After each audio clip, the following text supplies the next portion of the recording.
region at some point. And then again, and then Oracle also has different levels of connectivity between the different regions. So Joe or Dan can get into more detail about the different fast connect and different amounts of bandwidth they have between the different data centers. And then obviously you have your physical distance to deal with too. This gets into like DR, where you might place different assets for your system configuration. The next thing I want to get into, talk a little bit about, is the concept of compartments. Oracle, the way they built the cloud with, you'll hear this in a lot of their presentations, security first and how things are organized. The compartments is a logical layer of the OCI infrastructure. So anytime you create a compartment, it is immediately available in all regions. It is just a logical container. It doesn't have a physical component. But the assets within the container or the compartment are what will be physically located in any given data center within, and then obviously within any region. Dan can correct me again if I'm wrong, but some assets are very like data center specific. Some are more regional specific, and then some are can be more globally available. That is correct. Yes. And I'm sorry, I didn't mean to step on you. No, that's correct. Compartments are definitely global. So you can create compartments and then control your assets that way. Right. And and this is not something, if you're like going right into the cloud, you want to just jump right in, because there's a lot of architectural reasons how you might want to organize your compartments. And not to be bashing, but when our compartments were set up, we used a third-party company, and it was very focused on a specific project. And the way they organized the compartments, and the way another thing we're going to talk about in a minute are the VCNs, the virtual compute network, or virtual computing network.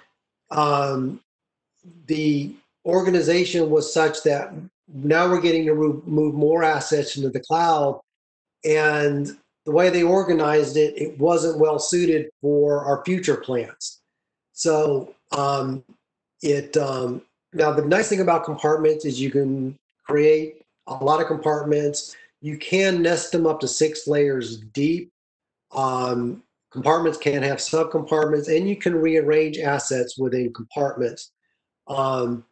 But one of the features of compartments is you can set up different security within the compartment. So, and the asset and the security layer is through policies, and they're set up kind of like role-based security.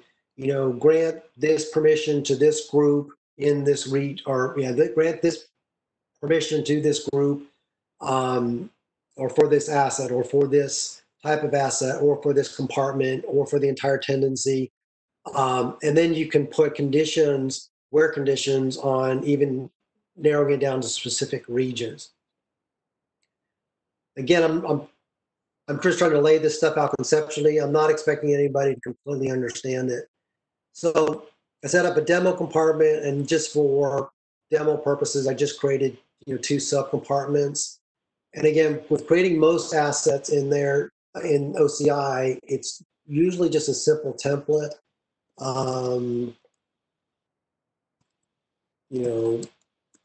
And then a description, and then its parent compartment, obviously, and I could obviously roll that to a subcompartment or whatever. Quick. Well, I canceled out of it by hitting the escape key, but it still says create compartment. It's a logical device, so it creates instantly. So that's a high-level view of the compartments. Also within identity, you have obviously specific users and how you set up users and organize that. It's pretty simple. The only thing that I don't think is super straightforward when you set up a user, even when you set up it with an email address, that email doesn't go automatically out that, hey, you've had an account created, here's your initial password or whatever. You have to go into that user and create an initial password and then send that to them separately. And as an added layer of security, you can set up multi-factor authentication with OCI, with all the accounts. Groups is another important concept. You manage your policies and your security through groups, not to individuals. You can have a one-to-one relationship between a user and a group, but you manage your security through groups. And then groups, same thing, you can just create a group. And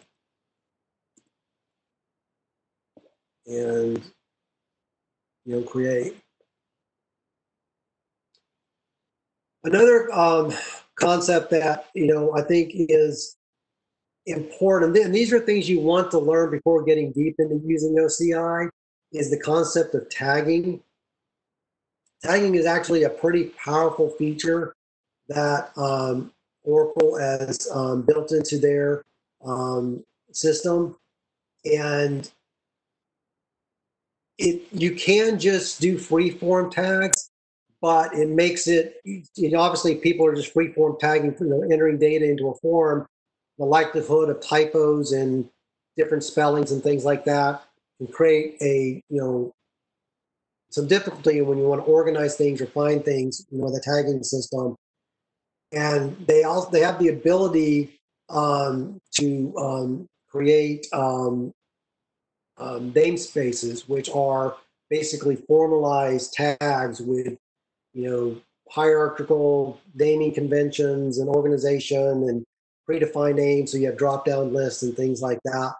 I'm not going to get into that for time's sake, but just that's one of the early concepts I would recommend, along with compartments and security. Get a pretty good understanding before you started building things in OCI. Okay, now I'm just going to start at this big picture before I start getting into individual assets. Most of your OCI assets are directly accessible from this left panel, the hamburger stack type icon. Obviously, core infrastructure. So you could build an entire system in OCI, build your computes, your storage, object storage, backups. The file storage mechanism works similar to your OneDrive or Box or Dropbox or any of those type, cloud-based systems. Obviously, your networking. With this stack here, you could build an entire system. Windows computes, Linux computes, bringing your own images for your own operating systems, and build an entire system, install your own software, do whatever you want, and never get in all these other pieces. So this is why it's just considered your core infrastructure.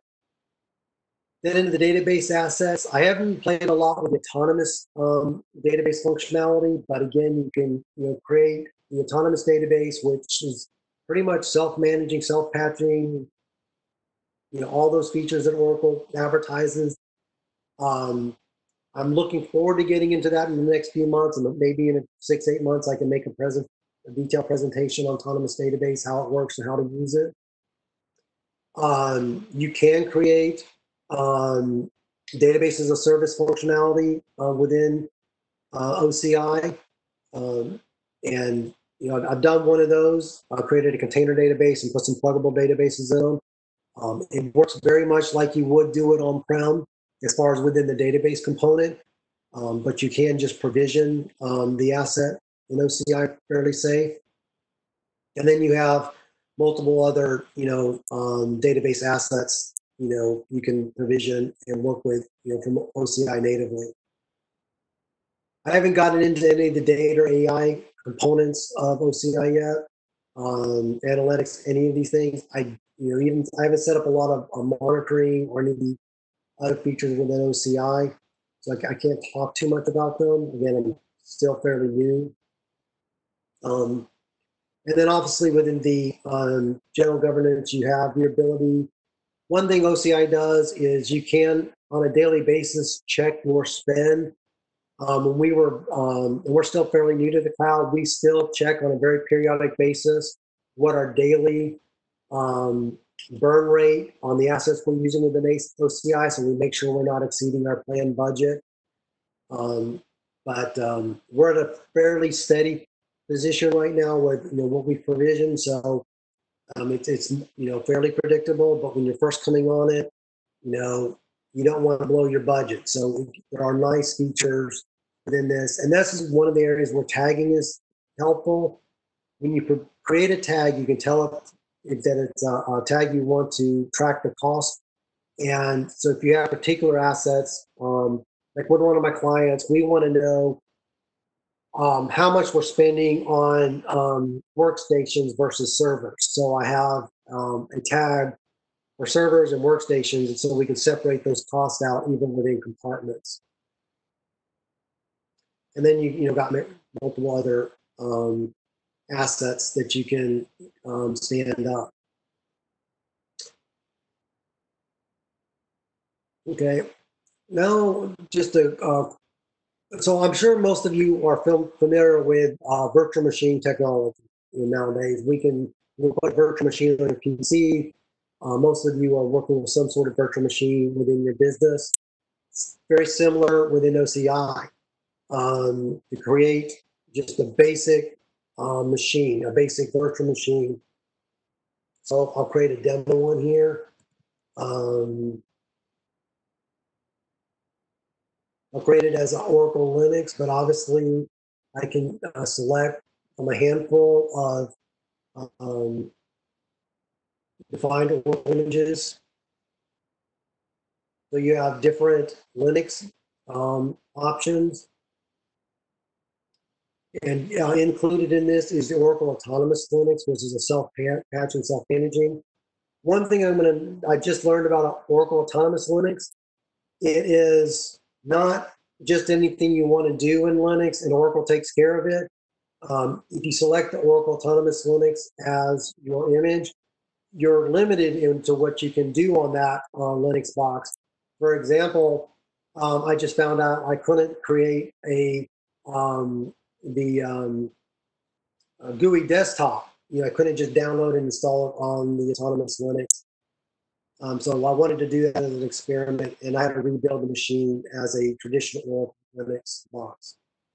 However, I will say this, it's not difficult to patch these. You can subscribe to an Oracle operating system management tool within Oracle, and apply patches through a GUI, but you can also develop, there is another feature of OCI, which is a command line interface, which uses the API just as the web interface, and you can command line view and control your OCI assets, very similar as you can do with the graphical interface.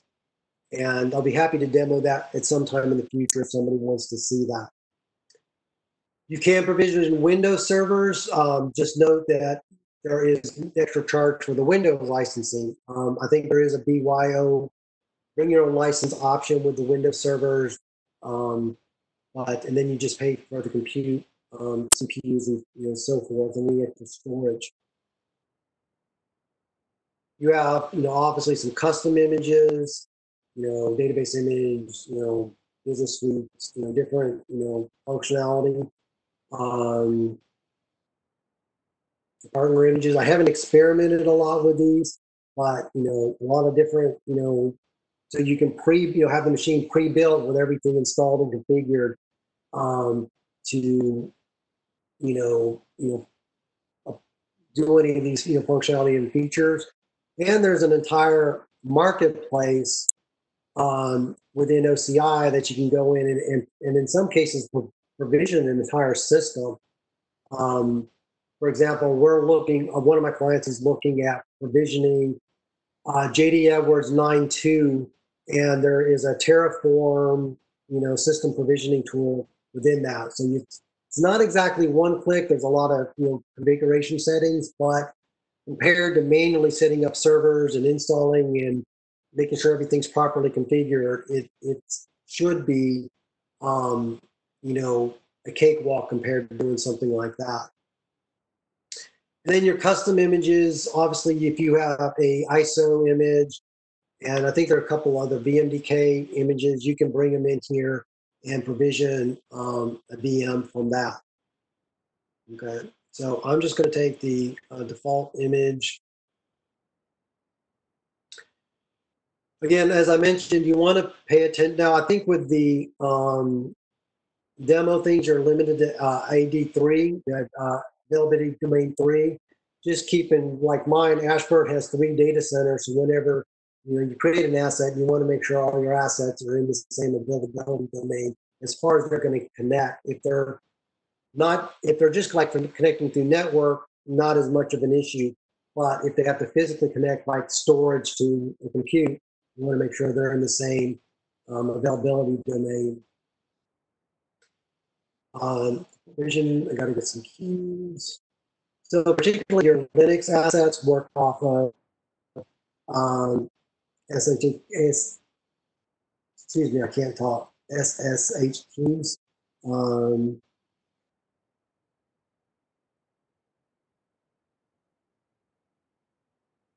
I created a key just for the demo environment.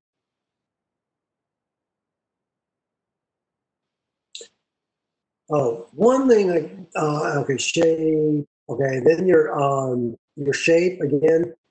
You can demo or whatever. You can select a lot of different sizes of cubes.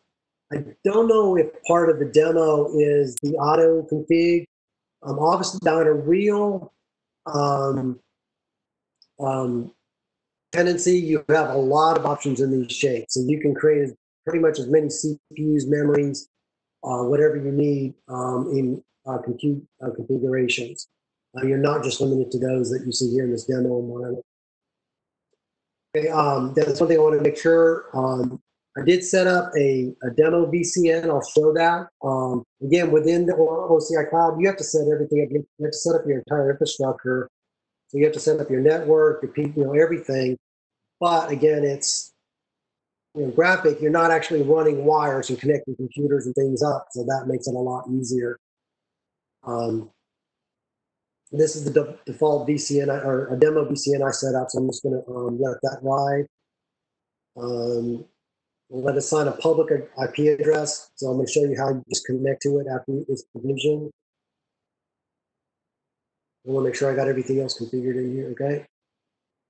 And then click create.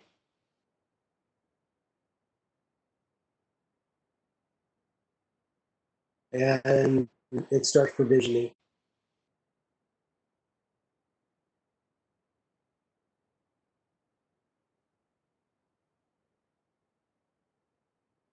And it should show up here again in a second and show that it's provisioned. There it goes. Okay? When that gets created, I'll show you how to connect. So while that's provisioning, I'm going to jump over here and show you a little bit on the networking side. I'm not a network expert, building up my knowledge in it.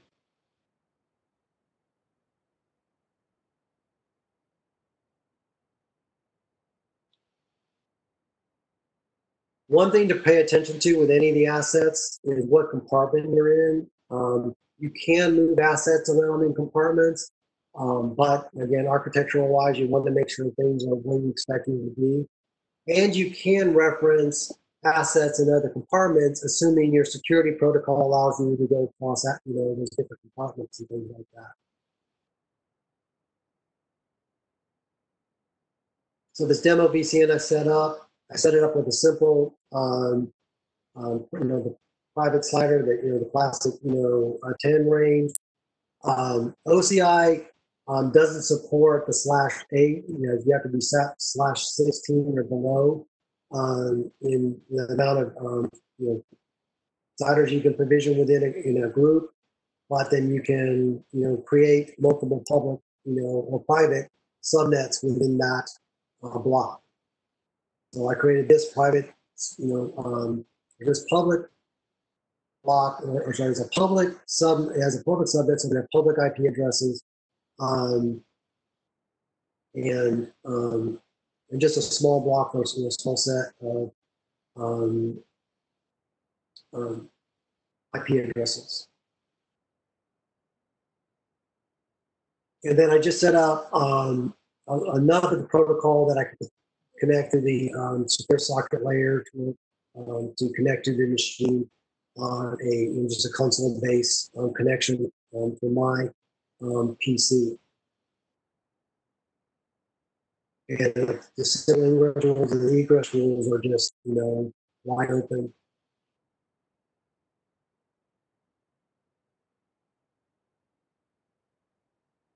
And we're going to jump back to the computer, see if it's finished provisioning. Pretty quick.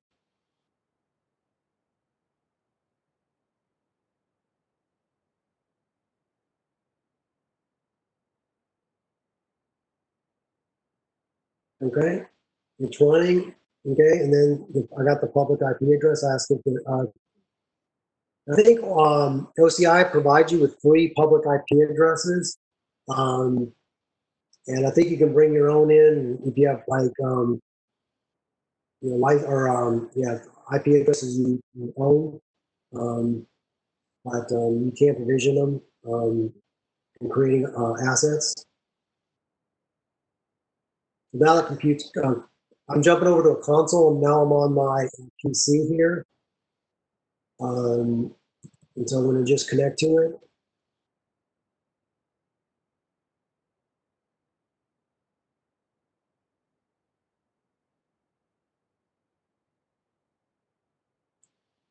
This is my private key.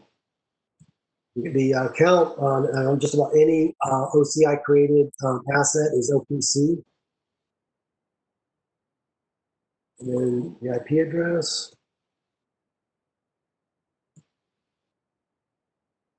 And there, I'm in that machine that we just created. Okay. And oh, by the way, obviously, you just, the default storage that comes with the boot volume. But if you need more storage, you can quickly and easily provision additional storage.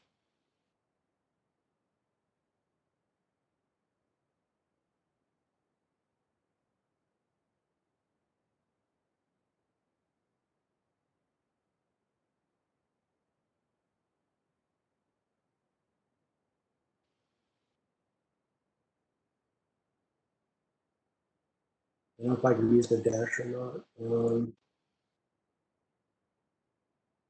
So again, because my original asset is in the demo compartment, I can create this in a subcompartment. Normally, you're going to want any physically attached, assets to be in the same compartment. What I mentioned before, so that compute was created in AD3. I want to make sure I create the storage in AD3. Just because it's a demo, 50 gigabytes. Same. I'm not creating I'm not going to do a backup policy. I'm not going to back this up. But you can create backup policies, and Oracle comes with a lot of default ones, but you can set up your own. You can set up, I think, full backups on a minimum on a weekly basis or a monthly basis or whatever, and then incrementals between those. And again, your backups go to object storage, but the object and the but I think it's gotten to the point where block storage and object storage is almost the same price. Joe, isn't that right? Yes, it's the same SKU level price. Yeah. So anyway, I have some boxes I do clone backups, and I noticed their the cost was about the same as the object storage. Yeah. On the now, as I understand it, all of OCI storage is solid state devices. However, Mhm. there is a lower cost, but the cost difference between lower, balanced, and higher, I don't know how. I mean, if you're having a lot of storage, this may be, when I looked at it, it didn't seem like it was that substantial. But you do get better IOPS with these different levels of performance. It's my understanding you have the same level of redundancy and all that, but I don't know if this just has more flash cache. I don't know, Dan, if you know what the difference is. Yeah. Yeah, so basically the lower cost one was the one you were referencing before, which is the same price as object storage, which is 2.66 cents per gigabyte. When we initially came out with block storage, it was at the balanced level. And so you got very high IOPS at the balanced level, and that's probably good enough for you, even if you have a database app that needs high IOPS. But if you are in a high IOPS situation or need extreme high IOPS, then the higher performance would be the way to go, and that's just a little bit additional cost. But we have broken out the performance with the actual storage amount, because some customers don't need the high performance, but just focused on cost. So that's the reason for that. We do, like with my clients, the ones that where we custom provision the compute and put a database on it, we did use the higher performance. Everything else we use balance. I haven't seen any IO problems anywhere in any of our client systems. So I imagine and Oracle, I'm not an expert on storage or anything like that, but I think balance was still substantially better IOPS than we were experienced with our on-prem storage systems. Now, like my clients, their systems are a little older, like I think it's like 3-4-year-old technology. But long story short, it's pretty substantial performance. Yeah, and as you were saying, Frank, the main reason for that is that there's no spinning disks in the Oracle Cloud. It's all 100% NVMe SSDs, and you get that high throughput, low latency. And there is another level for data, like I think this dense IO level. How is that different than the high performance? The dense IO is local to the particular physical server. So it actually sits on the server, whereas the block volumes are on a, it's remote, but it's in the same data center. But so if you need extreme squared I/O, which some applications do, like HPC apps, they can provision the NVMe SSD storage right there on the actual physical server that the VM sits on. Okay. As you saw that, just 50 gigabytes provisioned very quickly. And then, if I needed that storage on the compute I just created,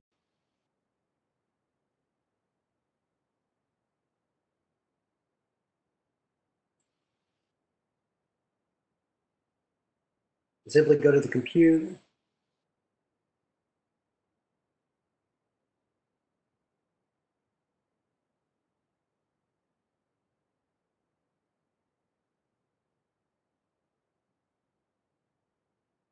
Attach. So you got SCSI and parallel. I know SCSI is a higher performance. It just requires, when you're mounting the device, it requires more commands. And if you want to unmount the device, you have to be more careful and basically unmount the device. Whereas the paravirtualize, I think, is just a little more logically oriented in the way it does it, but I think there's about a 20-30% performance degradation between SCSI and paravirtualized. Is that right, Dan?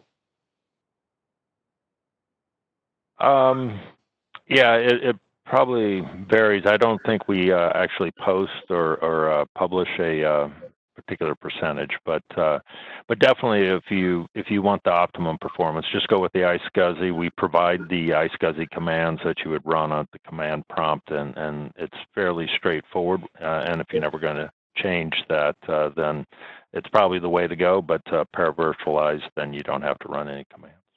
Yeah, when I'd done some experimenting with a client, I had just for a practice, we had restored something out of object storage. We created a block volume.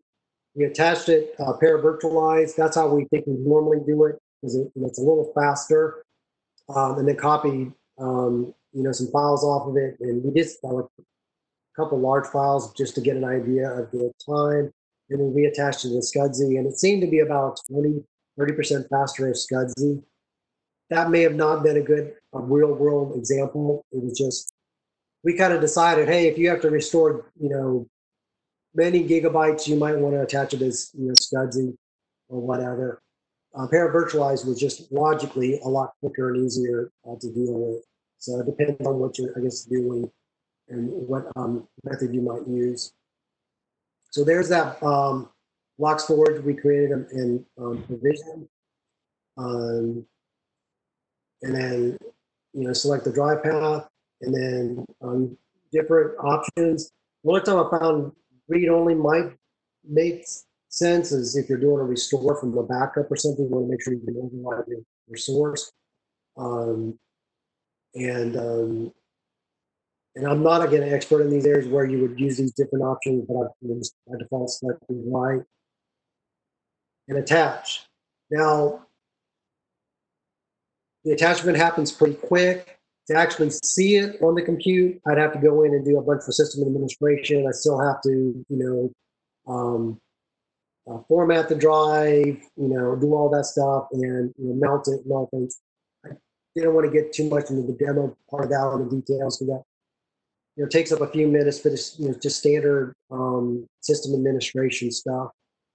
And it works pretty much the same on the Windows side, where you mount it with the SCSI, you go into your computer management and go to the device management, format, attach it, sign it, a drive letter, and present it to the machine. Okay, again, object storage. Where we used object storage a lot was to get when we were doing moving to the cloud. We're moving particularly large file system backups, or maybe database exports, or BMDKs, whatever. We use objects. So on-prem, we would move that stuff into the object storage, and then on the cloud side, pull it back down from there.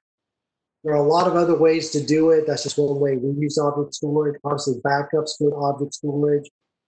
And then within the object storage, you have the concept of the different buckets. And you can use different assets to communicate with the object storage. We use CyberDuck and one other tool to manipulate objects within object storage. File storage, again, it works if you set something up, you provision it, it works very similar to your Dropbox or OneDrive or any of that stuff. I use it a lot to move objects between different assets I have in OCI and on-prem. It actually works with on-prem.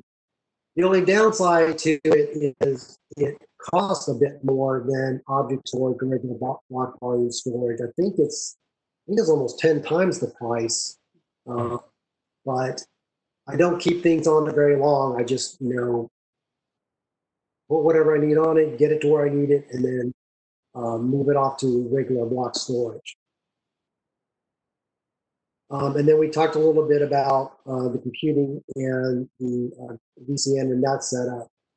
And by the way, Oracle has great training, a one-on-one, 100 level and 200 level training on OCI architecture. I highly recommend the training. It really helped me understand how to work with these different components and assets. And again, same thing with provisioning compute. You can do something very similar with provisioning anything else in OCI. some assets are logical and provisionistically, some are more physical, like, creating a database.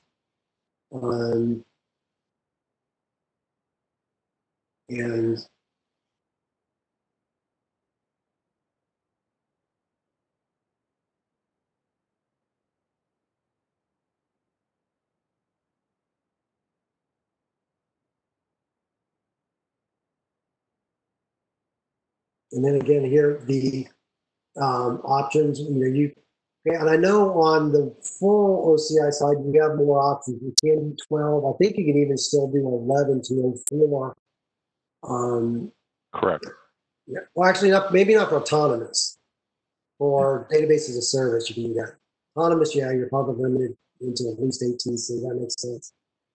And the same with database as a service. You can pre-select multiple nodes, obviously rack configuration, ASM, all that stuff can be just built, provisioned. And now with database as a service, you have a lot more control over when patches are applied, but then you also have to be the one to manage them and apply them. And you have to pay attention when you're doing your containers, when you're doing your pluggables. You have to keep up with all that yourself, whereas autonomous, Oracle's doing all that for you. But then you also have different price points, so on and so forth. And then you have to set, I think they have these really complicated database password restrictions. Can you override that? Because I haven't found out where I can.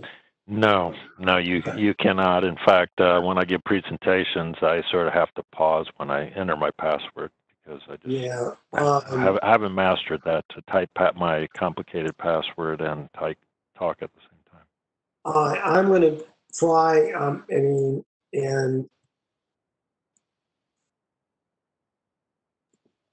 Must be 12 characters. Thank you. Yeah.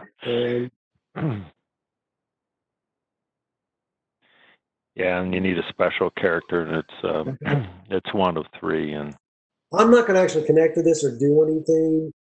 Oh, come on! I need more. Yeah. Dan. Okay. We guard the autonomous database very, very closely. Security is paramount. So. Okay. Yeah.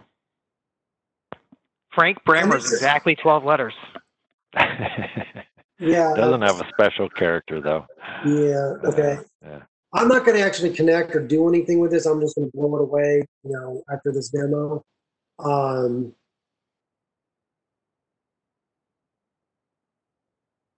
Okay, so allow after that's putting it on a public IP address. Databases, normally you're going to keep them, behind your firewall and stuff like that. But, obviously, you could put it public. Of course, that's a public, as a public subnet, which is probably not going to change. Yeah, I don't have a public. Yeah, it might let me select it. Okay, we'll see. I didn't set up a network security group. Network security group is actually a pretty neat concept. I don't completely understand it. The main thing I understand about it is you can control security at a much more atomic level than you can with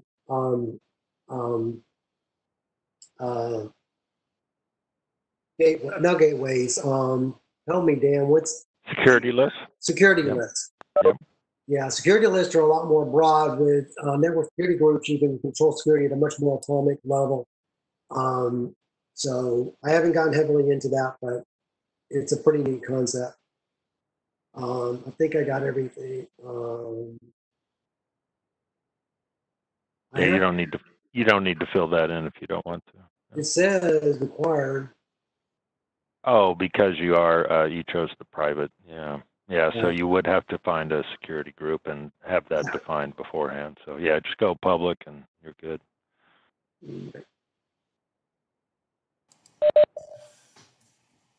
So anyway, again, like everything else, it's going to provision within, a few minutes. faster than you could probably get to anything else you needed to use it for and start continuing to use it. So that is, I mean, a few examples at a very high level of OCI. I think, yep, I'm right. We're at 10 minutes to 4. I wanted to open it up with some, because I was figuring it might be more than 10 minutes of questions, but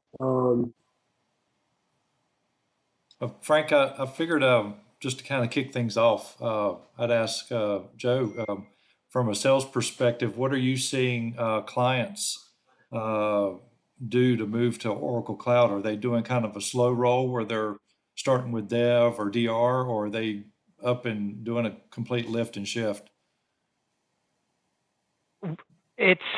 That's a difficult question to answer succinctly because it's really use case driven. We see many different examples.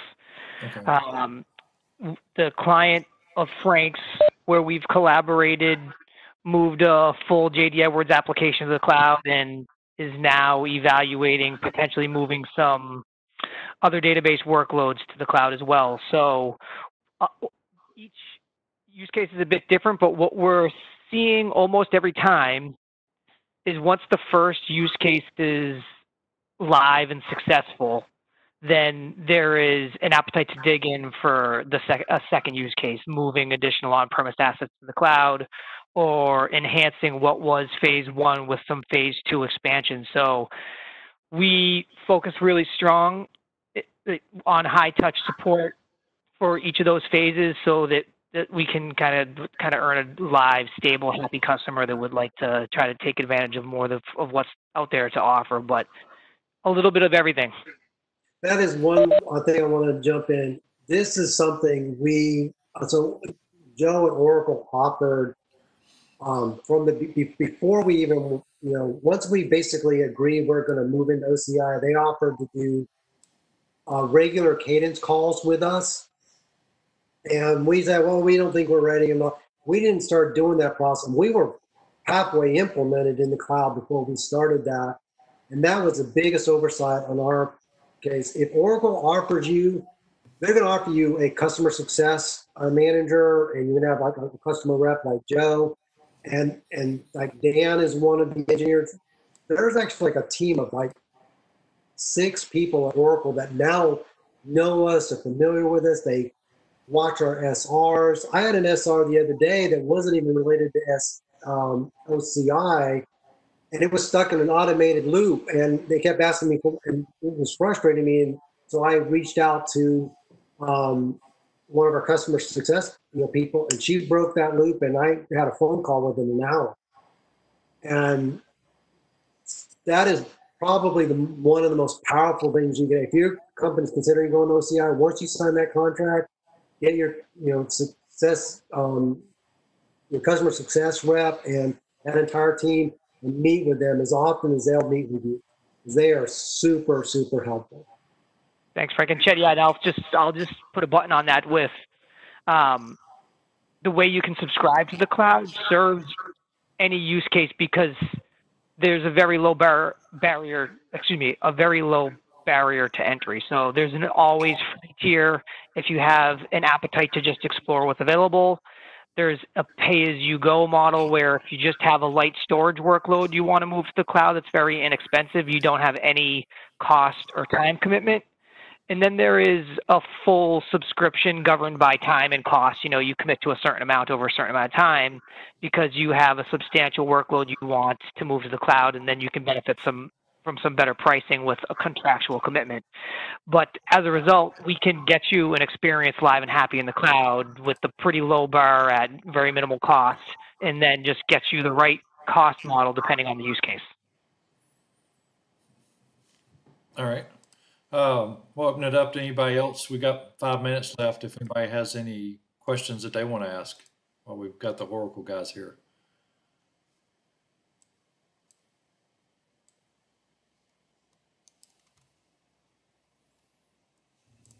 All right. Let's see here. One thing I'll throw out, if anybody wants to see like the Oracle command line interface and how that works, I'll be happy to do a feature demo on that. And if there's anything specific in an OCI you want to see deeper, if I can do that, I'm sure we can get Dan back to get a deeper dive on anything specific. I'm sure Work will be happy to help us with that. I did just post in the chat a link to the LinkedIn group for the Charlotte Oracle user group. That's kind of where we've been managing. You don't have to be a member there to participate, but it's just a great way that we can continue to communicate with everybody and post upcoming events. And it's a little easier for me to get things out to people that way, as opposed to trying to manage email list. And then, of course, if you're interested in presenting a topic June or July, reach out to me. I would have been the one that the invites came from. So if you'll reach out to me and let me know, and we'll try and get you on the books to do something either in June or July. I appreciate Frank for putting this together. Dan and Joseph for jumping in when they did. So, Hi, this is Lee. I have a question. okay. You mentioned early for the GPE migration into OCR. Could you tell us a little more about any highlights? Well, sure. So the original plan was a lift and shift.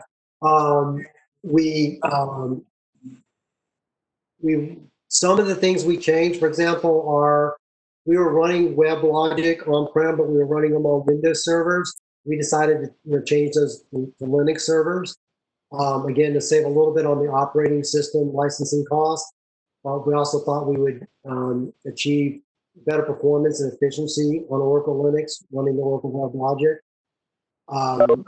We kept some of our assets on the Windows platform because I don't want to get into the client's issues, but there were some technical reasons we needed to keep our application layer on the Windows platform. The database, we switched from a Unix, proprietary Unix system to Oracle Linux. And that was, we didn't use database as a service or any of those functionalities. I wish we had, knowing what I know now, but we basically just stood up Linux computes, allocated the storage, and built everything from scratch on those Linux servers. Everything in OCI is better performer, better than on-prem. We do have a couple technical issues we're working with, but Oracle's been great about working with us. We're getting great response and support. If we can solve those issues, I think we're going to be very happy. Now, we do have a plan to move off to the latest and greatest version of JD Edwards in the cloud, where we have a lot of investigation and we're getting support from a third-party company in Oracle as to whether we're going to use JD Edwards software as a service, or if we're going to do like a provision Terraform system, or if we're going to try to custom build it. And this gets into a little bit of how this company is organized globally and how those assets around the world are going to work and how we're going to work together. But I will say this. Working within OCI is going to greatly simplify, because you don't have to worry about the infrastructure, you have to worry about the architecture. Once we decide on the architecture, we know we can provision however we want to do it in OCI very quickly, and it's just a matter of how we organize those compartments, those regional domains, and how we configure things that way. You don't have to worry about the physical assets that you would have to worry about on-prem, or even if you're doing a colo or your own data center model. You have a lot of physical infrastructure you have to worry about with any cloud-based vendor, but particularly OCI and Oracle-based assets. You can take those worries off your plate. And let's face it, I mean, running wires in some case is a big part of infrastructure. And taking that off your plate is a big deal. Frank, if I could interject with one thing I thought was a highlight. The client side, and Frank specifically were new to OCI. They did have a third-party service provider that helped with some history implementing OCI, but on the client side and Frank himself, it was a new experience with OCI, and despite that, they missed their go-live target by just a week. So in the go-live world, the give or take a week is probably considered by most people still on time. It was a really successful project according to time, and some hurdles to still overcome, but so far so good. Would you agree with that, Frank? Absolutely. And one thing I would say is as our pace picked up, as our understanding of OCI and how to work with the asset, I mean, it's the reason I am trying to convince this client to move as much of their assets in OCI, the Oracle-based assets into OCI as soon as possible. There's huge cost savings, reliability. There's so many benefits. The only downside is this is really because of I think if we weren't in the middle of this COVID issue, we'd already be moving those assets to OCI. I think the problem is because we have everybody working from home and all kinds of craziness going on, we can't focus our assets, our human assets, on the task at hand. But I provision database as a service, databases in half dozen pluggable databases, and move those databases into the cloud in a fraction of the time and with a fraction of the effort it would have taken to do it with physical infrastructure on-prem. Something that would have taken months and required a lot of manual, a lot of tasks. It was nothing, doing it with the cloud-based system. And then the assets that Oracle provides, right there, that are just basically enter some data, enter some information, click create, and wait a few minutes, and the asset is there. It's really hard to to beat that convenience. Yeah. All right, we're just a little bit after 4. Has anybody else got any other questions before we wrap up here? Cool. Thank you. So how do you guys migrate the database to OCI? You start from backup, or you do it at the VM level, or? For this particular move, I used Data Pump. These were test databases, so I could shut them down and stop transactional processing and move them clean. The Oracle, I don't know. Joe? Are they still offering Golden Gate free if you're moving to OCI? Yes. So that's a very expensive asset that Oracle is giving away if you're moving to OCI, and we did that with our production database, the JD Edwards. So we had our on-prem database running, and users using it, the real live production system on-prem, using Golden Gate to replicate the key database. We couldn't replicate everything. We basically focused on the business data. There were some data that had to be manually moved to OCI and managed manually because of the nature of it. But the switch over was minutes, switching from on-prem to OCI. It wasn't like a 24-hour shut the system down, move the data over, data validation. It took us just a few minutes to switch over to the OCI database. We spent hours testing that we had it right. I mean, obviously, this is our main business ERP system. We wanted to make sure the GL was right. Every record was there and it was right. So we spent a lot of time validating it, but it was good. And I took a good long rest. And then the next day, the business went online with that system. Great. I'm impressed. Mm-hmm. Frank, Joe, Chad, thanks, guys. Yeah. Thank you. Thank Dan and Joe and Frank for putting this together. I appreciate it. And look forward to seeing everybody on the next call. Thank you, Chuck. Thank you, Thanks, Joe Chuck. and Dan. You too, Frank. Take care, guys. Yeah, thank you, Frank. Bye-bye. Thank you, everyone. Bye.